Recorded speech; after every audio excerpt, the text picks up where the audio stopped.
Bonjour à tous, avec l'aide de Dieu, nous allons étudier le traité Kiddushin, Daf Yutet Amoudbet 19b, nous sommes à la deuxième ligne. Tanura Banan, de sages enseignés. Keitzad Mitzvat Iyud, comment on procède à la mitzvah du Iyud, comme on a déjà appris plusieurs fois que le Iyud, c'est lorsque un homme il a vendu sa fille en servante, le maître a le droit de se marier avec cette fille-là tant qu'elle est encore servante, avant qu'elle sorte à l'âge de 12 ans ou avant qu'elle sorte à la fin des 6 ans de travail. Donc, comment on procède à la mitzvah de Iyud? Une réponse. Omer la bifnei shenaim, le maître dit à la servante devant deux témoins, Ariat me kudeshet li, tu me kudeshet à moi. Ariat me oreset li, tu me oreset à moi. Quand est-ce qu'il lui dit ça? Afilu besof shesh, même si c'est à la fin des 6 ans. Vafilu samuch l'ishkiat hachama, même si c'est proche du coucher du soleil, c'est juste avant le coucher du soleil. C'est-à-dire qu'on est maintenant le dernier jour. Elle a travaillé par exemple pendant 6 ans et ça arrive dans la 6e année, donc le dernier jour, juste avant le coucher du soleil, il reste vraiment juste quelques instants. Eh bien, elle devient par cela sa femme, donc dorénavant, Noeg ba minak ishut, il doit la traiter comme son épouse, Ve'eino noeg ba minak shivchut, il n'a pas le droit de la traiter comme une servante. Ceci est l'opinion des chachamim, des sages, bien que ce n'est pas mentionné cette opinion, donc c'est celle des sages, mais c'est celle des sages, contrairement à celle de la suite. Deuxième opinion, d'abord Rashi, Afilu besof shesh, le Rashi il est sur la colonne de gauche, c'est la première petite ligne, donc la 5e ligne depuis le haut de la page. Afilu besof shesh, biyamash la matam, le jour donc il est en train de conclure, elle est en train de conclure donc sa 6e année, eh bien il lui dit, tu es Mekudesh c'est à moi, tu me restes c'est à moi, et c'est bon. Ce que je veux souligner par là en disant que même c'est la dernière seconde, le dernier instant, c'est-à-dire qu'il n'y a pas besoin qu'il reste un chave puta, la valeur d'une puta. Il n'y a pas besoin que le travail qui reste à effectuer doit avoir la valeur d'une puta. Même si c'est juste quelques secondes, quelques minutes avant le coucher du soleil, il lui reste juste quelques minutes à travailler, quand même, il peut être mekadesh, meyaed, cette servante. Ça, c'est la première opinion, celle des sages. Rabbi Yosef, Rabbi Yehuda, mais Rabbi Yosef, fils de Rabbi Yehuda, dit pour pouvoir faire le Iyud, s'il reste assez de temps dans ce dernier jour-là de travail, mais qu'il y a un laps de temps que ce travail que la servante doit faire, il a un shaveput à la valeur d'une puta, eh bien uniquement à ce moment-là, mekudeshet, la servante sera mekudeshet par le Iyud, ve'imlav, si ce n'est pas le cas, s'il ne reste pas assez de temps, un laps de temps de travail d'une puta, dans ces cas-là, elle n'est pas mekudeshet. Donc, qu'est-ce qu'on voit d'après la deuxième opinion, celle de Rabbi Yosef et Rabbi Yehuda, qu'il c'est pas suffisant que ce soit la fin des 6 ans. Il faut qu'il reste du temps, quel que soit le temps, mais le temps, un laps de temps qui vaut son travail, le travail de la servante, vaut une puta. La Braïta continue, elle dit Mashal le Omer, littéralement Mashal c'est une analogie, mais Rashi nous dit Mashal, le Omer le Isha, voyons Rashi tout de suite, Mashal le Omer le Isha, que l'Omar, c'est-à-dire Mikana Talamed, Rashi traduit le mot Mashal, ici dans le sens Mikana Talamed, de là tu apprends que le Omer le Isha, celui qui dit à une femme, qu'est-ce qu'il dit à une femme? La Gemara nous dit, la Braïta nous dit, celui qui dit à une femme, me arshav le achar shloshim yom, soit Mekudesh est à moi dès maintenant, après 30 jours. Qu'est-ce que ça veut dire dès maintenant, après 30 jours? C'est-à-dire qu'il lui donne maintenant l'argent à la femme pour être Mekudeshet, mais il lui dit, tu es Mekudeshet à moi dès maintenant, si dans 30 jours, je voudrais me marier avec toi, alors dans 30 jours, rétroactivement, on dira que ce que je t'ai donné aujourd'hui, c'est pour des kiddushin, et donc dans ces cas-là, si dans 30 jours, je suis d'accord, tu es Mekudeshet dès maintenant, dès aujourd'hui. Donc ça, c'est ce que l'homme, il a dit à la femme. Encore une fois, soit Mekudesh est à moi dès maintenant, après 30 jours. Ou Ba'achev kitcha betor shloshim yom. Ensuite, un autre homme, il est venu, et dans ces 30 jours-là, il a donné des kiddushin à cette femme. La question, elle est maintenant, que ça arrive à la fin des 30 jours. Et le premier, il dit, oui, je veux être Mekadesh. Je veux que les kiddushin que j'ai fait il y a 30 jours, ils sont effectifs, maintenant vont ça s'appliquer. Eh bien, la question est, est-ce que ce serait Mekudesh être au premier qui avait donné les kiddushin en premier et entre-temps, il y en a un autre qui est venu dans les 30 jours, la réponse, elle est, chez Mekudash et la Rishon, elle est Mekudash au premier. Donc, la Braïta, elle a dit, Machal. Machal, on a dit, on déduit de ces paroles-là qu'on vient d'enseigner dans la Braïta, on déduit cet enseignement que si quelqu'un il a donné des kiddushin à une femme, il a dit, tu dois Mekudash à moi dès maintenant, après 30 jours, qu'elle est Mekudash au premier, même s'il y a un deuxième qui est venu dans les 30 jours. Mais la question qui se pose, qui est évidente, c'est la Gemara demande Machal leman. Cette déduction-là, ce machal, cette analogie, cette déduction qu'on a fait de la Braïta dans l'enseignement, les man, pour qui? Est-ce que c'est pour l'opinion des sages ou bien pour l'opinion de Rabbi Yosef et Rabbi Yehuda? Est-ce que c'est pour l'opinion des sages qui disent que même au dernier instant des 6 ans, le maître peut faire les kiddushin? Ou bien on déduit ça des paroles de Rabbi Yosef et Rabbi Yehuda qui dit qu'il faut qu'il reste un shavé puta pour que le maître puisse se marier avec la servante. Alors la Gemara dit, voyons, Elima, d'abord Rashi, mais Arshav ou l'Achash Loshim Yom, Mekudash et la Rishon, donc si le premier il a dit, tu seras Mekudash et à moi dès maintenant, après 30 jours, et un autre il est passé entre-temps dans les 30 jours, il était Mekadesh la femme, elle est Mekudash au premier, si au bout des 30 jours le premier veut que ces kiddushim vont s'appliquer. Pourquoi on dit ça? Rashi nous explique, des Harika Marla, car ainsi il a dit à la femme, on traduit ces mots, quand il a dit Me'arshav dès maintenant, ça veut dire Me'ata nitrelo, dès maintenant vont commencer les kiddushin, Ibaina be'ul achash loshim yom, si je voudrais que ces kiddushin s'appliquent dans 30 jours, eh bien dans 30 jours, on dira que les kiddushin sont appliqués dès maintenant. Après la Gemara est en train de dire Machal leman, midivre miyanou le medim, des paroles de qui? Est-ce des paroles des sages ou bien des paroles de Rabbi Yosef et Rabbi Yehuda? On apprend l'enseignement qu'on vient de voir, donc l'homme qui a dit à la femme, tu seras Mekudash à moi dès maintenant après 30 jours. La Gemara dit, voyons, et l'imam machal Rabbi Yosef et Rabbi Yehuda, disons que le machal, donc la déduction, c'est des paroles de Rabbi Yosef et Rabbi Yehuda. Non, c'est pas possible, on ne peut pas dire. Pourquoi? Parce que Rabbi Yosef et Rabbi Yehuda, il a dit, il faut qu'il reste un laps de temps suffisant dans la journée, que ce laps de temps de travail de la servante vaut une shaveputa, et uniquement à ce moment-là, elle est mekudeshet. Veim lav, et sinon, sinon elle n'est pas mekudeshet. Rashi, voici que d'après Rabbi Yosef et Rabbi Yehuda, il y a shaut bayom uniquement s'il reste un laps de temps dans la journée, un laps de temps de travail de la servante qui vaut un shaveputa. Alma, qu'est-ce qu'on voit? On voit que d'après Rabbi Yosef et Rabbi Yehuda, bien que le maître ait donné de l'argent au père il y a presque 6 ans de cela, longtemps bien avant, mais quand est-ce que les kiddushin commencent? Les kiddushin ne commencent pas au moment que le maître a donné de l'argent au père. Donc c'est pas l'argent initial qui fait les kiddushin, c'est hashtag de mettre les kiddushin. C'est maintenant, à la fin des 6 ans, que commencent les kiddushin. Et comment ils commencent les kiddushin? Non pas avec l'argent qui a été donné il y a 6 ans, mais par la déduction d'argent.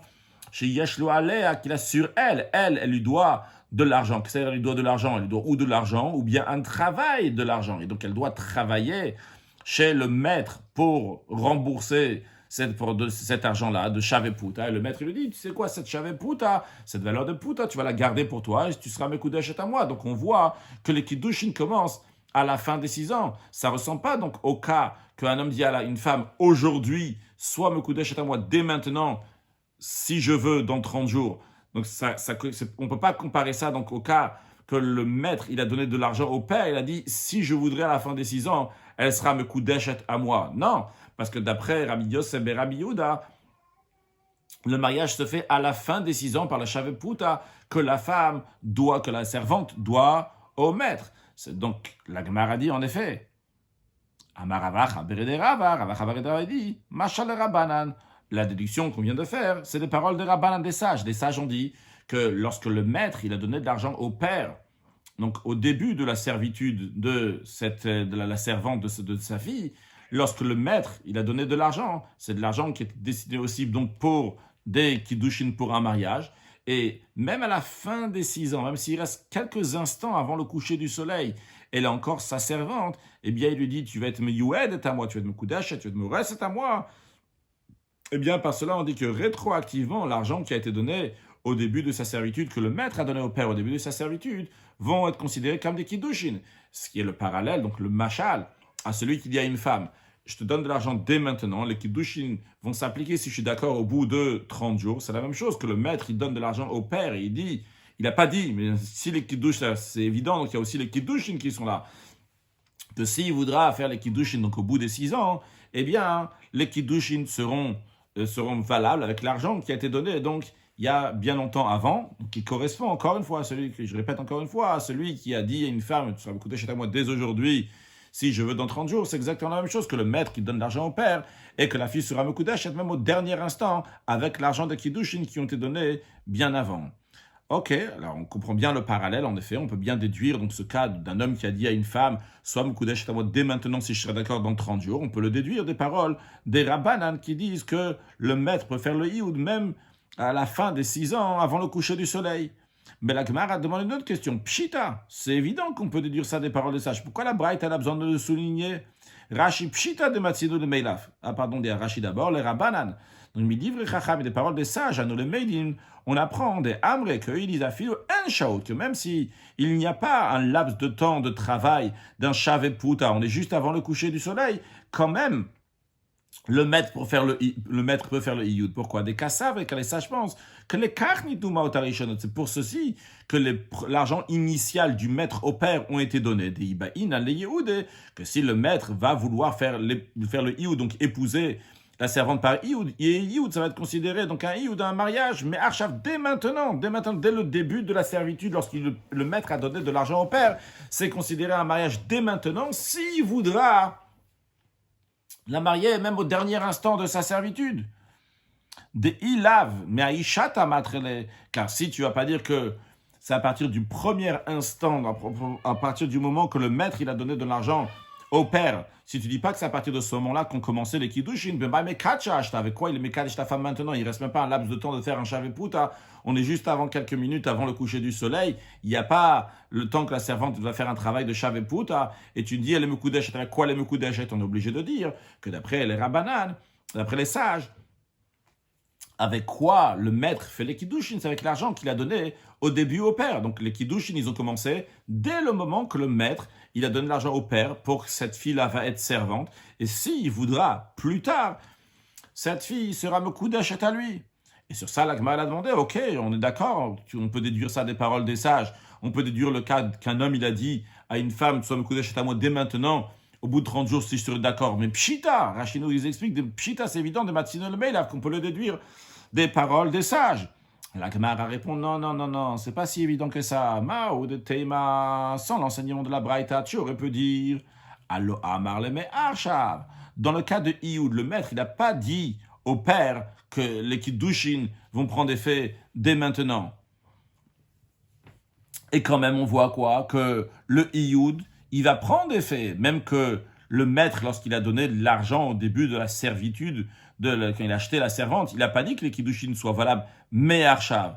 Donc j'aurais pu penser peut-être que aussi, lorsque un homme dit à une femme, soit mekudesh à moi dans 30 jours, même sans dire mais arshav, sans dire soit mekudesh à moi dès maintenant dans 30 jours, que la femme serait quand même mekudeshet. Justement, kamash voilà. C'est ça que la Braïta vient nous enseigner en nous disant, non, que il doit dire, l'homme qui dit à la femme, soit mekudeshet à moi dans 30 jours, s'il a juste dit, soit mekudeshet à moi dans 30 jours, entre-temps, il y a quelqu'un qui est venu, qui a fait les kiddushin, eh bien, elle sera mekudeshet au deuxième. Pourquoi? Parce qu'il faut que le premier dise, mais arshav, le Tana de la Braïta va nous enseigner que uniquement, si le premier, il a dit, soit mekudeshet à moi, mais arshav, dès maintenant, à ce moment-là, les kiddushin seront bons dans 30 jours, parce qu'il a dit, mais arshav, soit mekudesh dès maintenant, dans 30 jours. Bien que, dans le cas du iyud, le maître n'a pas dit au père qu'elle soit mekudesh à moi, mais arshav, et quand même, donc on en déduit, et c'est le chidush qu'on en déduit des paroles des sages, qu'il faut que le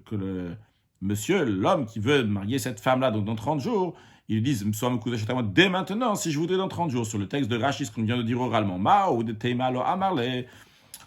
La Gemara a répondu, donc c'était pas si évident de déduire cette déduction-là. Du iyud, pourquoi? Parce que lo amar, il lui a pas dit, qui n'a pas dit? Le maître n'a pas dit les av au père. Hay adon, ce maître n'a pas dit au père, mais arshav, qu'elle soit meyuedet, qu'elle soit mekudesh à moi, cette servante, dès maintenant. Donc, veteilaf mine, t'aurais pu déduire de manière fausse D'afilou lo piresh me'arshav, que même si l'homme qui a rencontré la femme, il lui a dit soit mekudeshet à moi dans 30 jours, sans dire le mot me'arshav, sans souligner maintenant, il a juste dit la re'at mekudeshet l'achashloshim, soit mekudeshet à moi après 30 jours, te mekudeshet la rishon. T'aurais dit que elle est mekudeshet au premier, celui qui a dit soit mekudeshet à moi dans 30 jours, même qu'il n'a pas dit me'arshav, et entre-temps, il y a quelqu'un d'autre qui est venu pour faire le kiddushin sera mekudeshet au premier, comme ça t'aurais pu penser s'il n'y avait pas la braïta. Kamash malan, justement, c'est ça que vient nous enseigner Haïtana, ce Tana de la braïta des Amar qui nous dit le Meidim Hamash al Medivre Rabbanan, qu'on apprend des paroles des sages, des I-Amar, mais Arshavin, que uniquement s'il a dit mais Arshav, si l'homme il a dit à la femme soit mekudeshet à moi dès maintenant, si je voudrais dans 30 jours, dans ces cas-là, oui, elle est mekudeshet au premier, au bout de 30 jours, même s'il y a un deuxième qui est passé dans les 30 jours, sinon, s'il n'a pas dit mais Arshav, elle ne sera pas mekudeshet au premier, elle sera mekudeshet au deuxième. Bien, voyons une deuxième braïta. Tanya Ida, on enseignait dans une autre braïta. Hamocheret bito, si quelqu'un vend sa fille en tant que servant, donc il vend en maître, vehala vekitchale acher. Donc, imaginons que le père, il a vendu sa fille à Rouven, le maître, et Rouven, donc maintenant, il a cette servante que potentiellement, il peut faire le ioud avec elle, il peut se marier avec elle. Qu'est-ce qu'il fait le père après l'avoir vendu à Rouven? Il va chez Shimon et il dit, Shimon, j'ai une fille pour de kiddushin pour le marier, est-ce que tu veux te marier avec ma fille? Donc Shimon il dit oui, donc Shimon il donne de l'argent au père pour le kiddushin de la fille qui est actuellement en servante. Alors la question elle est, est-ce que le maître, c'est lui qui a la propriété de cette fille servante, et pas juste en tant que servante, mais qu'il a la possibilité de faire les kiddushin avec elle, de faire le ioud avec elle, et donc ce que le père a fait avec Shimon ne vaut rien du tout, ou bien on dit non, Shimon, il laisse des bons kiddushin, et le maître, donc Rouven, ne pourra plus se marier avec elle, même s'il veut, elle reste en servante chez lui en attendant, mais dès qu'elle va sortir, eh bien elle ira chez Shimon, et Rouven, le maître, n'a pas le droit de se marier avec elle. Alors, la première opinion de cette braïta, Sichek Ba'adon, le père, il s'est joué du maître, il a fait un bon coup, ou Mekudeshet Hasheni, il est Mekudeshet au deuxième. Le maître ne pourra plus marier cette servante, parce qu'elle est Mekudeshet au deuxième, elle n'est pas Mekudeshet, Rouven, le maître, ne pourra pas la marier, et Shimon, il a fait, c'est des bons kiddushin. Ça, c'est d'Ivri Rabbi Yosef et Rabbi Yehuda. Cette opinion-là, c'est les paroles de Rabbi Yosef et Rabbi Yehuda. Les sages disent, pas du tout. Si le maître il désire procéder au Yud, il peut procéder au Yud et les kiddushin que le père il a fait avec Shimon ne sont pas valables. Donc, je répète, on a deux opinions. Je répète le cas et les deux opinions. Le cas, le père il a vendu sa fille à Reuven en tant que servante. Puis, il est parti chez Shimon, il lui a dit, il a vendu, entre guillemets, sa fille donc pour le kiddushin, pour le mariage. Est-ce que Rouven, le maître, peut l'épouser en Ioud, ou bien elle est déjà réservée, Mekudeshet pour Shimon? Alors, d'après la première opinion, celle de Rabbi Yosef et Rabbi Yehuda, elle est Mekudeshet à Shimon, et Rouven, le maître, ne pourra pas se marier avec elle. D'après les sages, si le maître il veut se marier avec elle, il n'y a aucun souci, il peut se marier avec elle. Les kiddushin de Shimon ne seront pas considérés si Rouven, le maître, veut se marier avec elle, veut faire le Iyud. Et la Braïta continue en nous disant Mashal le Omer, donc on a dit que Mashal c'est une analogie, mais Rashi nous dit Mashal, donc on en déduit de là, et d'ailleurs Rashi le répète encore une fois ici Mashal le Omer, Klomar, Rashi dit c'est-à-dire Mikana talamed, de là tu apprends. Machal veut dire ici, de là tu apprends le Omer le Isha, quelqu'un qui dit une femme. Qu'est-ce qu'il dit une femme? La Gemara nous dit, Machal le Omer le Isha, Ariat Mekudeshet l'Achash Loshim Yom. Il y a une femme, tu Mekudeshet à moi après 30 jours. Il n'a pas dit Me'arshav, il a dit Ariat Mekudeshet l'Achash Loshim Yom. Tu Mekudeshet après 30 jours. Ou Bach avec Kitcha Betosh Loshim Yom. Et quelqu'un est venu dans les 30 jours, il était Mekadesh la femme. À quel Mekudeshet? Tu Mekudeshet Hasheni, qu'il est Mekudeshet au deuxième. Ok, donc ça c'est le texte de la Braïta. La Gemara s'interroge, Machal Leman. Quand on dit Machal, on en déduit de là, c'est pour qui? Rashi encore une fois nous explique ici Machal Leman, Midi Vremi à nous les médis. Des paroles de qui on apprend? On a vu deux opinions dans la Braïta. On a l'opinion de Rabbi Yosef et Rabbi Yehuda, que le maître ne pourra pas se marier avec la servante, et c'est Shimon, donc dans tous les cas celui qui a fait l'équipe d'Ushin, qui pourra se marier avec cette servante lorsqu'elle sera plus servante. Et on a l'opinion de Rabbanan qui disent non, le maître peut toujours se marier avec la servante s'il veut, même que le père il a été Mekadesh la fille à Shimon. Alors, Machaleman, de paroles de qui on apprend ça? Alors la Gemara a dit, voyons, proposons, Elima les Rabbanan, disons qu'on apprend ça des paroles de Rabbanan, les sages, c'est pas possible. À Amre Rabbanan, les sages ils disent que si le maître il souhaite procéder au Iyud, il peut le faire. Donc empêcher les Kiddushin donc de la deuxième personne, donc de Shimon, que le père il a été Mekadesh la fille à Shimon. Alors on peut pas dire donc c'est l'opinion des Rabbanan. C'est alors pour qui, de qui on apprend ça? Donc, vu le fait qu'ils ont dit que s'il veut, le maître, il peut être Mekadesh, il peut se marier avec la fille, sous-entendu que c'est pas le deuxième, les Kiddush ne sont pas pour le deuxième. Et la Marava, Chaber de Rava. Rava, fils de Rava, il dit, Machal, d'où on déduit l'enseignement que si un homme, il a dit à une femme, soit me Koudeshet à moi au bout de 30 jours, et entre-temps, quelqu'un il est venu, et il était Mekadesh la femme, qu'il a me Koudeshet au deuxième, on apprend ça de qui? Machal Rabbi Yosef et Rabbi Yehuda. Ça découle de l'enseignement de Rabbi Yehuda qui a dit que les Kiddushin du deuxième homme, ils prennent effet, et le maître ne peut pas procéder au Iyud. Rashi, les Rabbi Yosef et Rabbi Yehuda, de Mishum, de l'Opirash me Arshav, vu qu'il n'a pas souligné, il n'a pas dit, soit me Koudeshet à moi dès maintenant. Afalgav, les Kiddush Behoul, Acharzman, bien qu'il aurait pu faire les Kiddushin donc après, qui calme Acher, c'est quelqu'un d'autre, il a devancé Havu Kiddushin, c'est des Kiddushin, Hachana Miloshna, donc ici aussi, il n'y a pas de différence, donc c'est le même principe. La Gemara demande Pshita, il est évident qu'on peut déduire une telle chose des paroles de Rabbi Yosef et Rabbi Yehuda. Pourquoi la Braïta a besoin de nous enseigner? La Gemara dit non, c'est pas si évident. Ma ou de Teima, tu aurais pu dire, s'il n'y avait pas l'enseignement de la Braïta, tu aurais dit, alors Amar la la chashloshim yom. Il n'a pas dit concrètement à la fille, donc quand il s'agit du Iyud, il n'a pas dit le Iyud va prendre effet au bout de 30 jours. Alors tu vas dire, là-bas, vu qu'il n'a pas dit le maître, il n'a pas dit. Les Kiddush vont prendre effet au bout de 30 jours. Quand on dit 30 jours, c'est un exemple. Le maître, il peut dire au père, les Kiddush prendront effet dans 30 jours, dans 1 an, dans 5 ans, 5 ans et demi. Mais concrètement, le maître n'a pas dit que les Kiddushim vont prendre effet plus tard. Et peut-être c'est la raison pour laquelle que Rabbi Yosef et Rabbi Yehuda nous dit que c'est pas des bons Kiddushim, que le maître ne pourra pas faire les Kiddushim parce qu'entre-temps, quelqu'un d'autre a fait les Kiddushim. Rashi, Mao de Teima, t'aurais pu penser le fait que Lo Amarla, le fait que le maître n'a pas dit au père, Bishat Matan Maot, au moment où il lui a donné l'argent, le maître a donné l'argent au père, il n'a pas dit Almenat Shefikia il Achazman, il n'a pas dit c'est à condition qu'elle va se marier avec moi après tant et tant de temps. Ça ne change pas encore une fois, 30 jours, 5 ans.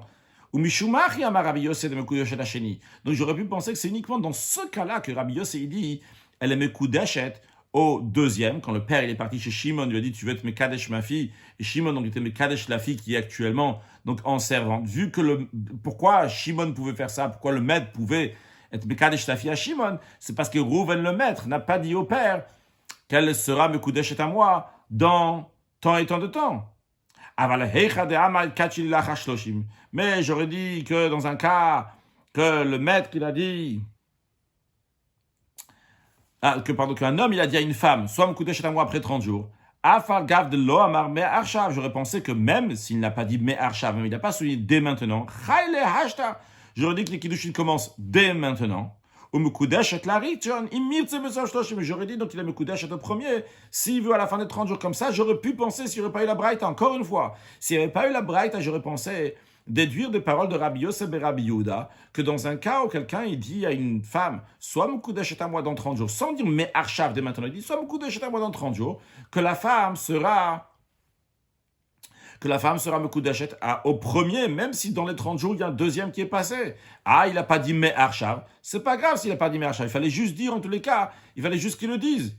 Et justement, dans le cas que Rabbi Yosef et Rabbi Yehuda dit clairement, Rabbi Yosef et Rabbi Yehuda a dit que si le père, il a vendu sa fille à Rouven, qui est le maître maintenant, et après il a été Mekadesh à Shimon, la fille, elle est Mekudeshet à Shimon d'après Rabbi Yosef et Rabbi Yehuda. Pourquoi? Parce que le maître Rouven, lorsqu'il a donné l'argent, il n'a pas dit au père qu'elle soit Mekudeshet à moi dans 30 jours, qu'elle soit Mekudeshet à moi dans 5 ans. Mais imaginons que, j'aurais pu penser, imaginons dans un cas où il a dit qu'elle soit Mekudeshet à moi dans 30 jours, sans dire mais arshav. Un homme voit une femme, il dit, sois Mekudeshet à moi dans 30 jours. Mais il n'a pas dit Me'acham. Au moins, il l'a dit clairement, il a dit, sois Mekudeshet à moi dans 30 jours.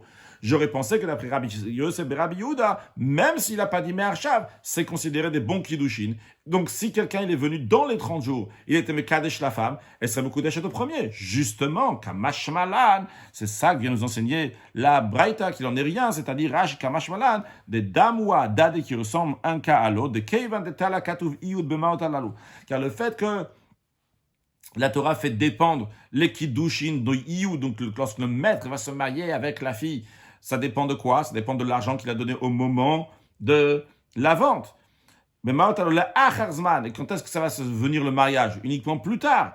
Alors, Meikara, depuis le début, qui a vinu, la Hari vinu. Bien que le mariage va se passer après, mais à la base, lorsqu'il a donné le maître a donné de l'argent au père, quand il a donné pour le Kiddushin, chez Mirtse, le Yaed Meyaed, que s'il voudra plus tard, il fera le Iyud. Va filouach, et quand même, d'après Rabbi Yosef et Rabbi Yehuda, qui vient de l'eau, amar me arshav, vu qu'il n'a pas dit me arshav dès maintenant, mekudeshet la sheni, elle est mekudeshet au deuxième et non pas au premier.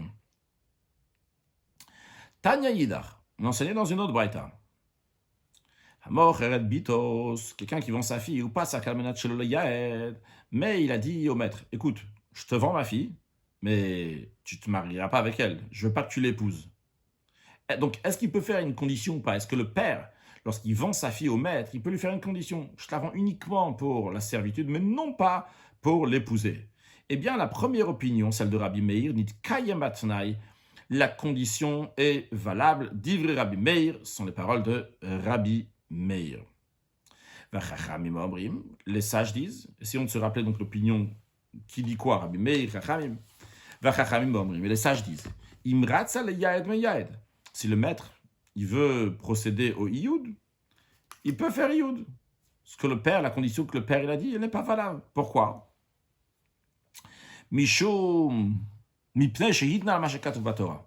Parce que le père, il a posé une condition contraire à ce qui est écrit dans la Torah. La Torah, elle a dit, un maître, il achète une servante, il peut faire le Iyud. Il y a une mitzvah de faire le Iyud, de l'épouser. Le père, il vient maintenant, il dit, je t'avance juste pour servante, pas pour l'épouser. Rien du tout. Quiconque pose une condition contraire à ce qui est écrit dans la Torah, sa condition est annulée. Donc on a deux opinions ici. Encore une fois, le cas, il est quelqu'un qui a dit « Je te vends ma fille, mais uniquement pour servante et non pas pour l'épouser ». D'après Rabbi Meir, la condition est valable. D'après les sages, la condition n'est pas valable, il peut faire le Iyud. Pourquoi? Parce qu'il a fait une condition sur ce qui est écrit dans la Torah. On ne peut pas faire une condition sur ce qui est écrit dans la Torah.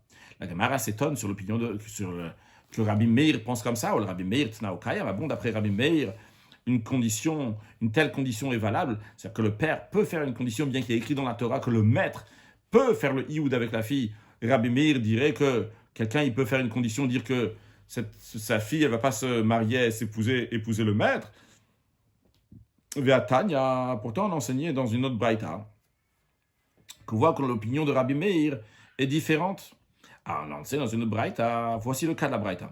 Omer le Isha, quelqu'un qui dit à une femme, Ariat m'kudesheti, tu m'kudeshet à moi, almenat, ma condition, she'en lachalai she'er ksudvon, à condition que j'ai pas en toi les devoirs d'un mari envers la femme. Le devoir du mari envers la femme, c'est 3 points. C'est she'er, c'est la nourriture, ksud, donc l'habillement, ve'on a la relation conjugale. Et lui a dit, tu m'kudeshet à moi, mais les 3 choses que la Torah elle dit qu'un homme doit faire à sa femme, moi, je ne suis pas engagé à te donner ces 3 choses-là. Est-ce que il peut faire cette condition ou pas? Alors, la première opinion dans la Braïta, c'est que Arzem Mekudesh est toute Batel. Elle est bien Mekudeshet et sa condition, elle est nulle. C'est qui dit ça? D'Ivri Rabbi Meir, c'est les paroles de Rabbi Meir. Justement, c'est la question que nous allons avoir on va développer dans quelques instants, mais d'abord Rashi ou Rabbi Meir Tnao Kayam. C'est une question que la Gemara dans la bonde. Après Rabbi Meir, on peut dire que... Est-ce que j'ai sauté peut-être ces mots? Le Rabbi Meir Tnao Kayam, est-ce que d'après Rabbi Meir, sa condition, elle est valable? C'est étonnant de dire ça. Pourtant, on enseigne dans la Braïta ici, qu'est-ce qu'on voit? Que quand quelqu'un il fait un Tna, une condition sur ce qui est écrit dans la Torah, eh bien sa condition, elle n'est pas valable. La femme, elle a un coup d'achète, et le mari aura quand même tous les devoirs qu'il doit donner à sa femme. Donc, she'er ksud ve'ona, aussi bien la nourriture, l'habillement, les relations conjugales. Alors, continue la Braïta, Rabbi Yehuda, mais Rabbi Yehuda, il dit, Davar Shebemamon Tnao Kayam. Dans la Braïta, la deuxième opinion, celle de Rabbi Yehuda, qui dit qu'en ce qui concerne nos questions d'ordre monétaire, sa condition, elle demeure, c'est-à-dire Rashi, Davar Shebemamon, en ce qui concerne donc de l'argent de Nitan Limchila, l'argent peut être renoncé, Havetnai Kayam, d'après Rabbi Yehuda. Donc l'homme peut dire à la femme que, en ce qui concerne la nourriture et l'habillement, je ne vais pas te les donner, parce que ça c'est quelque chose donc d'argent, donc d'ordre monétaire, et on peut faire une condition sur ça, la femme peut le renoncer. Aval ona, des tsara, des goufaou, mais en ce qui concerne les relations conjugales, que ça provoque une souffrance physique à la femme. Loïtiev, les mchila, ça, la femme ne peut pas y renoncer. Elle ne peut pas renoncer à ça. Et donc le mari, d'après Rabbi Yehuda, devra uniquement, donc il y a beaucoup d'achètes, devra uniquement donc, lui donner les relations conjugales, mais non pas la nourriture et l'habillement. En tous les cas, la question que nous avons ici, c'est sur Rabbi Meir. Dans la première braïta, donc par rapport à la deuxième qu'on est en train de voir maintenant, on a vu plusieurs braïtas aujourd'hui, mais dans la braïta précédente, nous avons vu que Rabbi Meir dit qu'un homme peut dire à un maître, je te vends ma fille, mais uniquement pour servante, et non pas pour que tu vas l'épouser, tu n'as pas le droit de l'épouser, bien qu'il fait une condition sur ce qui est écrit dans la Torah. Dans la deuxième braïta que nous avons ramenée, on a vu que Rabbi Meir dit que quand quelqu'un il dit à une femme, il donne des conditions qui sont contraires à ce qui est écrit dans la Torah. La Torah, elle dit l'homme, il a l'engagement envers sa femme, she'er, ksud, ve'on, à la nourriture, l'habillement et les relations conjugales. Si quelqu'un il fait en telle condition, sa condition est annulée. Alors, comment ça se fait que Rabbi Meir, dans le cas de la servante, il dit que le père peut vendre sa fille uniquement pour servante et non pas pour que le mari va faire, que le maître va faire le iyud? Réponse à ma Chizkia répond, Shanehacha, c'est différent ici, c'est un cas particulier, vrai. En général, toujours d'après Rabbi Meir, on ne peut pas faire de conditions sur ce qui est écrit dans la Torah, mais ici c'est exceptionnel. Pourquoi? Des Amakra, car le verset dit les Ama, lorsqu'un homme va vendre sa fille en tant que servante.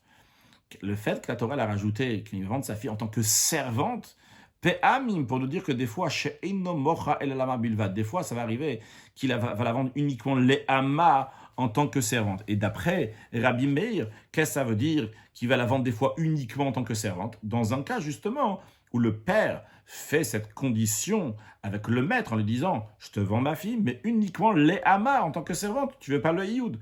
Donc, vrai, en général, on n'a pas le droit de faire des conditions sur ce qui est écrit dans la Torah. Mais ici, la Torah elle-même permet à un père de vendre sa fille, que ce soit uniquement les Hama, que ce soit uniquement pour servante. Ok, donc on a expliqué l'opinion de Rabbi Meir. Maintenant, on avait une opinion qui n'était pas d'accord avec Rabbi Meir. C'est-à-dire, Rabbi Meir avait dit qu'un homme peut vendre sa fille uniquement pour servante et le maître ne pourra pas faire Iyud. Mais on avait vu dans la Braïta une deuxième opinion, celle des Rabbanan des sages, qui disent que si le maître voudra faire Iyud, eh bien, il peut faire le Iyud. Le père ne peut pas poser une condition que le maître ne fasse pas Iyud. Si le maître voudra faire Iyud, fera quand même Iyud. Alors la Gemara maintenant va demander, donc Vera Banan, d'après les sages, eux qui disent que le maître, quoi qu'il arrive, pourra faire Iyud, même si le père fait une condition de ne pas faire Iyud. Alors d'après eux, qu'est-ce qu'ils font avec le verset Lehama? Rabbi Meir ramenait un verset dans lequel on dit qu'un homme va vendre sa fille Lehama, qu'il va la vendre uniquement en tant que servante et non pas pour autre chose, pour le Iyud. Et il y a un verset, qu'est-ce qu'ils font Rabbanan de ce verset Lehama? Rabbanan pourtant ils disent que quoi qu'il arrive, le maître pourra faire Iyud. La Gemara répond, les sages utilisent le mot Lehama en servante pour nous enseigner l'enseignement que nous allons voir dans la Braïta, l'Egdetania, comme enseigné dans une Braïta. Pourquoi le verset dit Lehama en tant que servante, qu'un homme, des fois, arrive de vendre sa fille uniquement pour servante? Mais là, cela nous apprend que le père peut la vendre à des personnes disqualifiées. Des personnes qui sont disqualifiées. Rashi nous dit, mais là, dans la suite, on dira psulim, on ne va pas traduire à chaque fois psulim, des personnes disqualifiées. Donc, il peut la vendre à des psulim. Et Rashi nous dit, donne des exemples de psulim, un mamzer, donc c'est quelqu'un qui est issu des relations qui sont illicites, et pas juste des relations illicites, mais des relations illicites sur lesquelles on est passible de carette, de retranchement si quelqu'un a eu ces relations illicites. Venatin, juste un exemple simple, une femme qui est mariée, un homme a eu un rapport avec elle, donc ça c'est une relation illicite dans laquelle on est coupable de karet, de retranchement, l'enfant qui sort de cette union, c'est un mamzer. Donc, Natin qui vient du langage de Nathan, qui les a donnés. Donc, c'est des peuples qui sont venus d'Eretz Israël, ils ont fait semblant qu'ils venaient du lointain, que Yeshua, le successeur de Moshe Rabbeinu, donc, a accueilli dans le peuple juif. Et lorsqu'il s'est avéré qu'ils étaient en vérité des gens qui habitaient d'Eretz Israël, il n'a pas voulu annuler le fait qu'il les a déjà accueillis, donc, mais il les a donnés, il les a mis en service dans le temple. C'est donc on les appelait des Natines. Plus tard, donc à l'époque de David Amalek, il a dit qu'ils n'ont pas le droit de rentrer dans le peuple juif. En tous les cas, donc c'est des personnes qui sont disqualifiées. Mamzer venatin. Shen Racha il yaed. Non, ce mamzer, les mamzer et natin n'ont pas le droit de se marier avec des juifs ordinaires. Maintenant, s'ils se marient, oui, le mariage est considéré un mariage. C'est-à-dire, il y a une notion qui s'appelle le kiddushin tovsim bechayav elavin, que le kiddushin, le mariage, il saisit dans ce qu'on est coupable d'un interdit. C'est-à-dire, on vient de mentionner il y a quelques instants un mariage qui est une relation illicite sur laquelle on est coupable de karet, de retranchement. C'est une catégorie de mariage interdit dans la Torah, donc ces mariages-là dans lesquels on est coupable de karet.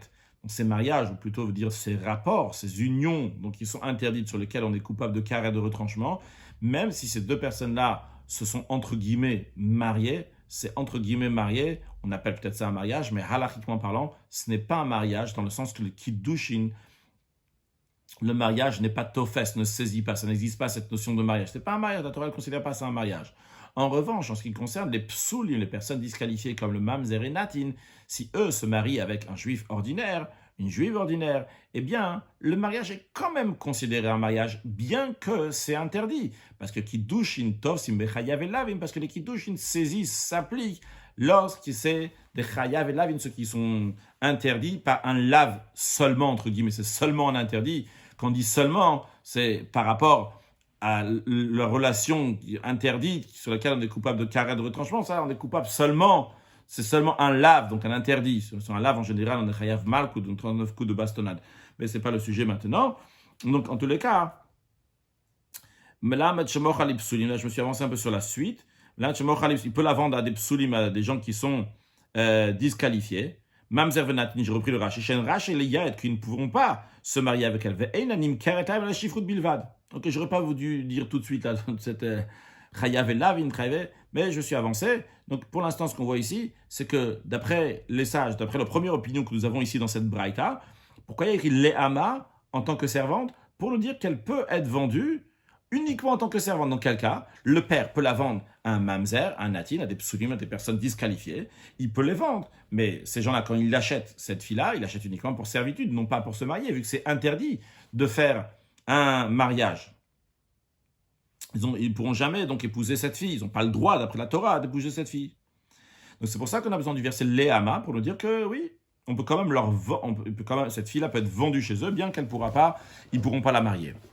Ah, la Braïta, elle dit, a priori, qu'est-ce que j'ai besoin du verset Léama? Je peux déduire ça par raison par a fortiori, je peux déduire par un kalvachomer, je vais déduire que le père a le droit de vendre sa fille à des psulim. Valodinu. La Gemara a dit, on peut déduire ça par un raisonnement logique. Si déjà le père peut fiancer sa fille à des personnes disqualifiées. Rashi, mais kachal psulim, s'il peut fiancer sa fille à des personnes disqualifiées, puisque des kiddushin tov sim bechayav elavin, comme on vient de l'expliquer avant, avec un peu d'avance, on a dit que les kiddushin s'appliquent dans des interdits. Lorsque c'est interdit, c'est ceux qui sont uniquement un interdit de la Torah, comme un mamzer et un natin. Alors si déjà le père il peut il peut faire ces kiddushin-là, bien qu'encore une fois, on n'a pas le droit de faire ces kiddushin-là. Mais si le père il a décidé, il a une folie qui lui a rentré dans la tête, il a dit je sais que c'est interdit, mais quand je fais les kiddushin, eh bien il peut faire ces kiddushin-là. Alors loïm keren à des psulim, si déjà il peut la marier à des psulim, c'est sûr qu'il peut la vendre à des psulim. Donc qu'est-ce que j'ai besoin du verset les Hama pour me dire que le père il a le droit de vendre sa fille à des psulim? C'est sûr et certain qu'il peut vendre sa fille à des psulim, déjà il peut la marier à des psulim. La Braïta a dit non, on a besoin du verset Léama, parce que le kalvachomer que tu viens de me faire n'est pas si évident que ça, regarde. Malekat shalip psulim. En effet, vrai que le père peut fiancer sa fille à des personnes qui sont disqualifiées. Mais pourquoi le père peut faire ça? Je dirais, il y a un point particulier dans les Kiddushin. On voit que le père il a une très grande puissance dans les Kiddushin.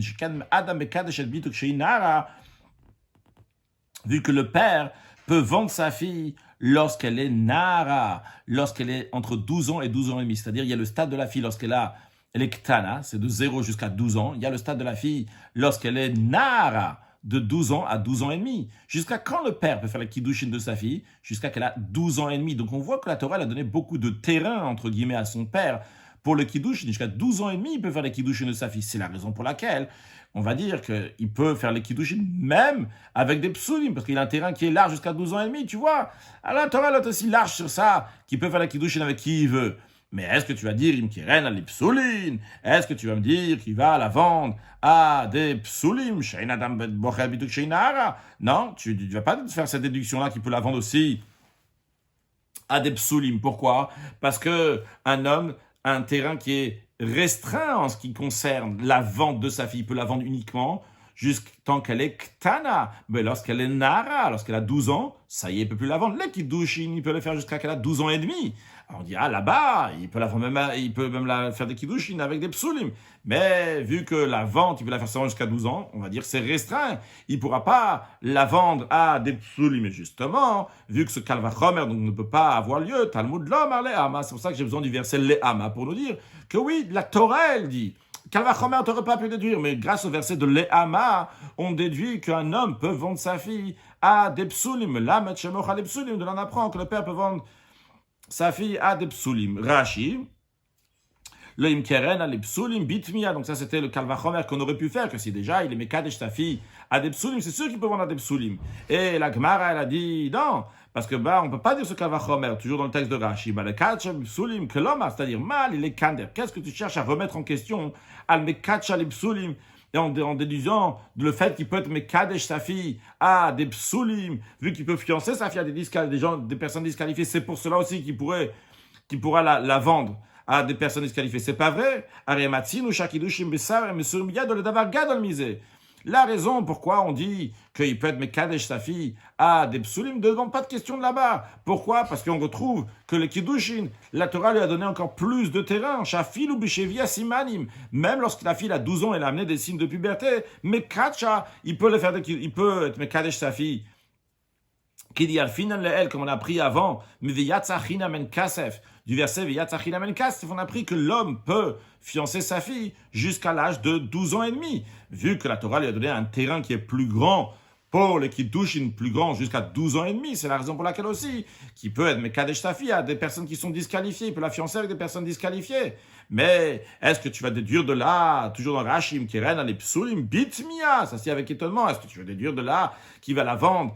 Il va pouvoir la vendre à des psulim alors que la vente se fait uniquement jusqu'à que la fille a 12 ans. Après 12 ans, le père ne peut pas la vendre. Après, kolkar, la vente n'est pas donnée tellement entre ses mains. C'est jusqu'à 12 ans, mais pas jusqu'à 12 ans et demi. Il ne peut plus la vendre dès qu'elle est nara, dès qu'elle a 12 ans. D'où on sait qu'il ne peut plus la vendre lorsqu'elle a 12 ans. On apprend ça dans le traité Erkin, là-bas, qui est d'Arshin, an Kalvachomer. On fait un kalvachomer, on dit comme ça. Si déjà une fille qui est vendue avant 12 ans, lorsqu'elle arrive, 12 ans, elle a des signes de puberté, elle sort. Cette fille qui a 12 ans, maintenant, elle n'est pas vendue. Et il nous dit, n'est-ce pas plus votre raison qu'elle ne sera pas vendue. Comme ça, on interprète de Masachet Erkin. Donc, qu'est-ce qu'on a vu au début de cette braïta-là? Le premier point à retenir de cette braïta, que le mot Le'ama, c'est pour nous dire que quelqu'un peut vendre sa fille uniquement Le'ama en servante. Pourquoi en servante seulement? Parce qu'il a vendu à des personnes qui sont disqualifiées, qui ne pourront pas faire le Iyud.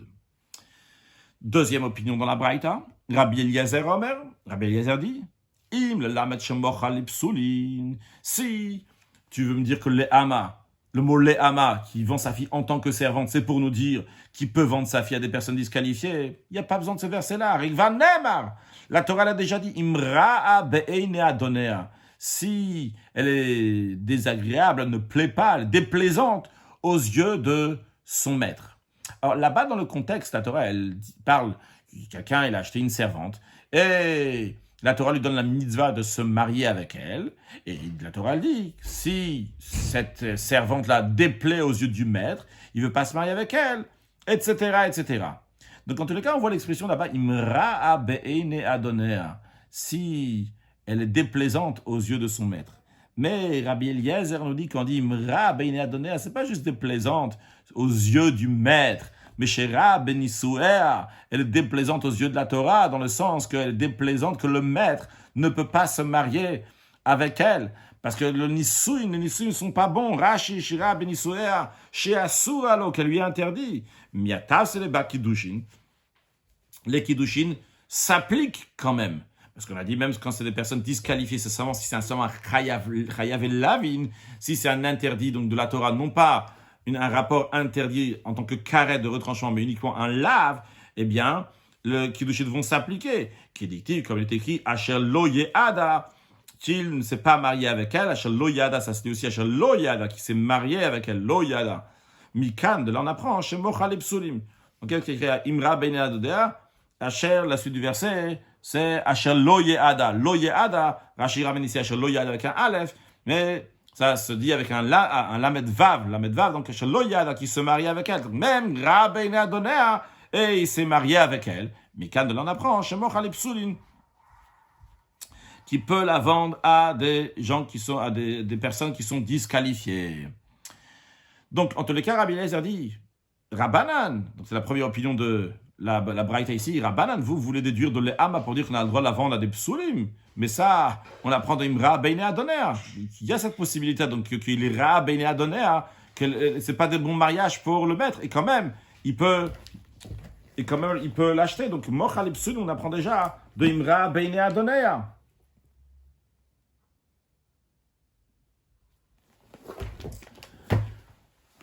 Alors, ma Talmud l'Omar Le'ama. Dans ce cas-là, pourquoi la Torah dit Le'ama? D'après Rabbi Eliezer dit, vous voulez savoir pourquoi la Torah dit Le'ama, que quelqu'un il va vendre sa fille uniquement en servante? Mais là, on va sur Daf Chaf Amud Aleph 20a.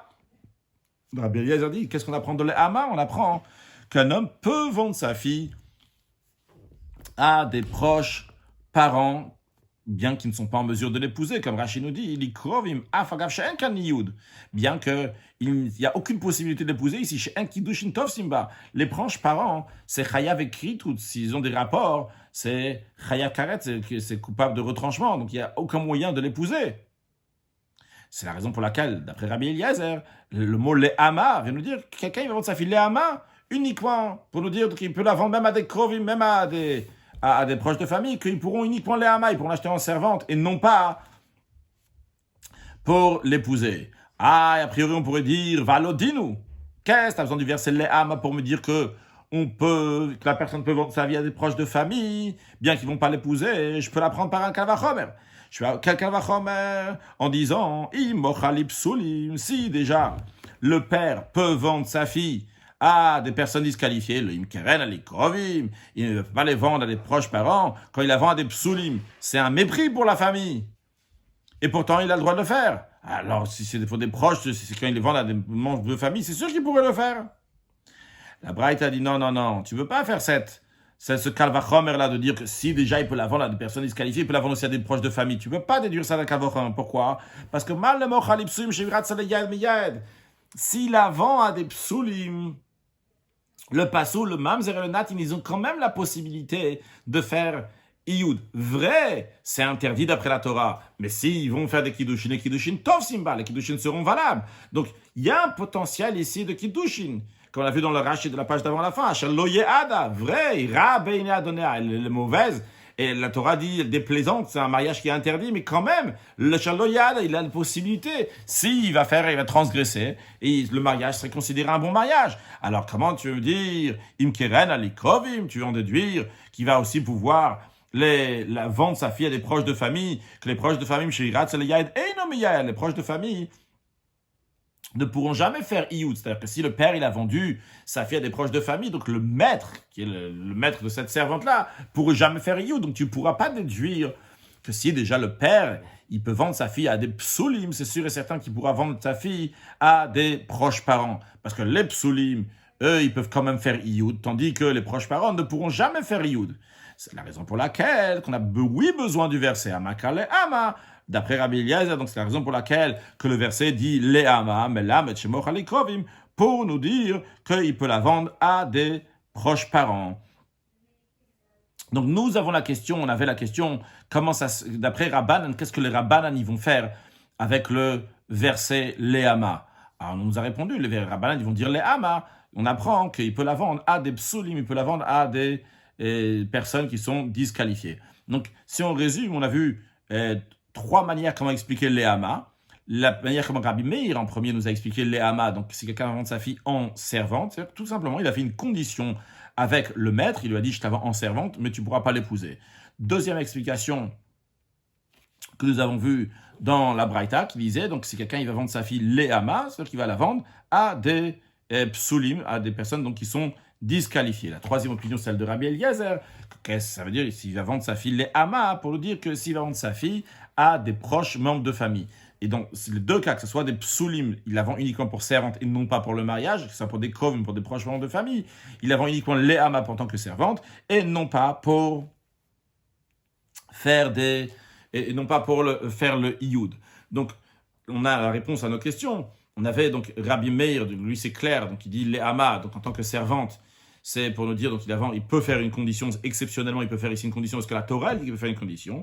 On avait demandé les Rabbanan, eux, le père ne peut pas faire de condition, il ne peut pas dire au maître, tu la prends en tant que servante, mais tu ne vas pas faire le ioud avec elle. D'après les Rabbanan, il peut faire quand même le ioud avec elle. Alors, qu'est-ce qu'ils vont faire avec le verset Léama? Ils vont dire, on apprend de là qu'il peut la vendre Léama uniquement en tant que servante pour les psulim, parce que les psulim n'ont pas le droit de se marier avec donc une juive ordinaire. Maintenant, la Gemara demande, Rabbi Meir, donc lui, d'où il va apprendre que quelqu'un peut vendre sa fille les psulim? Alors Rabbi Meir dit, les psulim nafkale meichad nafkale Rabbi Eliezer. D'où il apprend que on peut vendre sa fille donc à des psulim? Il apprend ça de Rabbi Eliezer. Pourquoi il a besoin d'apprendre ça de Rabbi Eliezer qui dit Imra beine adonai? Rashi, Rabbi Meir de Darish laïle ama. Rabbi Meir, il a déjà utilisé le mot le'ama pour dire beposek almenat shelo leyai, donc quelqu'un qui a stipulé avec le maître, il a dit je veux pas que tu vas faire ioud avec elle uniquement le'ama, tu la prends uniquement en tant que servante. Alors lui, d'où il va apprendre qu'on a le droit de vendre sa fille à des psulim, à des personnes qui sont disqualifiées? Lui, il apprend ça du même verset que Rabbi Eliezer. Rabbi Eliezer, il a dit Imra beine adonai, si c'est un mariage donc qui est déplaisant à la Torah, parce que c'est une relation interdite, donc de Chayav el Lavin, et quand même, il a le droit de vendre sa fille à des psulim. Mais non, qu'est-ce qu'il va dire Bikrovim? Est-ce qu'il va apprendre Rabbi Meir aussi que quelqu'un ne peut pas vendre sa fille à des krovim, à des proches membres de famille, qui peut vendre sa fille à des proches membres de famille uniquement les Hama? La Gemara a dit Bikrovim, ça va la Kerabanan. En ce qui concerne donc les proches, il n'est pas d'accord avec Rabbi Eliezer. En ce qui concerne des proches parents, il va penser comme les Rabbanan. Des Amre el mochal krovim. Les Rabbanan disent que le père ne peut pas vendre sa fille à des proches parents. Rashi qui Rabbanan, le el bishmat, il en a pris avant, il me semble dans Daf Yutret, des Katan el mochal krovim qui dit qu'on ne peut pas vendre sa fille à des krovim. Peut-être c'était un autre daf, je ne me rappelle pas. En tous les cas, donc on a appris qu'il ne peut pas vendre sa fille à des krovim. On va conclure avec une halakha.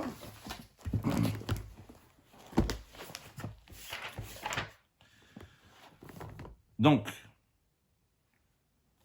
quelqu'un qui fait une condition sur ce qui est écrit dans la Torah, eh bien, sa condition n'est pas bonne.